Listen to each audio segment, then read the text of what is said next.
Hey, welcome back to our program. I hope you and your family, by the way, have a happy Thanksgiving. We're coming up on a big Thanksgiving weekend. I like Thanksgiving. It's the most American of all holidays. Thanksgiving belongs to everyone. It's really an ecumenical holiday. There's no religious significance. You don't give gifts. You just give thanks for living in this country, having a healthy family situation, gathering with your family and friends, and that's what Thanksgiving is all about. So, again, no costumes, anything like that.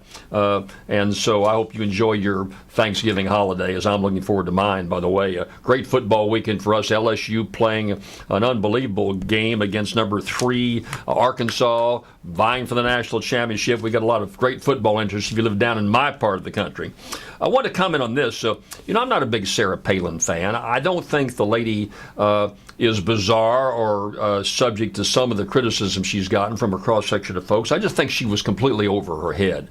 Small state governor in a very isolated part of the country without a whole lot of foreign policy background, national issue background. John McCain, who I think a great war hero and fellow I admire tremendously, I also think did not make a good choice on Sarah Palin. She was someone that just was in over her head.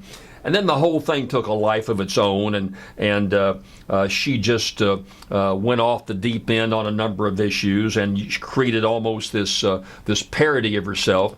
In any event, I got to hand it to the lady. She wrote a really interesting article in the Wall Street Journal on Friday called "How Congress Occupied Wall Street."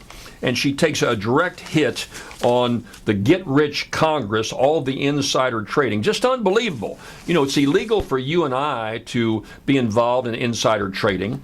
We can't get inside knowledge that we have from a friend or in some related business and use it to trade on. It's got to be the same accessible knowledge that anybody else has. It's a federal crime. It's a state crime for insider trading.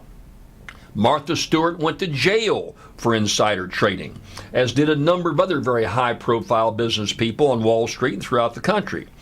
The exception to the insider trading laws are members of Congress. They're not subject to the same laws which you and I are subject to because of the insider trading that they're allowed to do. They get all this information in these private committee hearings, these secret committee hearings they have. They're crafting legislation. They are getting testimony from these various company heads, or they're getting direction that where the federal money is going, and then they use that information to feather their own nest. And it's been very prevalent, and not just Republicans or Democrats, both sides.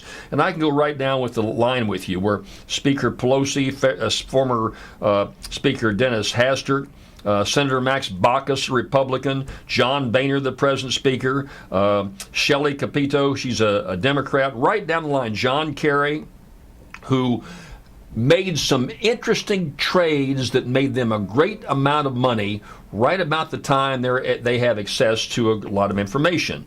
On Caputo and on Spencer Baucus, a Republican and a Democrat, they both have secret meetings with Henry Paulson and the Fed Chairman Ben Bernanke about the financial markets, the troubles they're in, what the government may or may not do. Then they're making these huge trades on buying bank stock or selling bank stock. It's wrong. It's illegal. It should be illegal, but that's how it works in Washington. And Sarah Palin does a pretty good job in her op-ed piece in the Wall Street Journal. She says, we need equality under the law.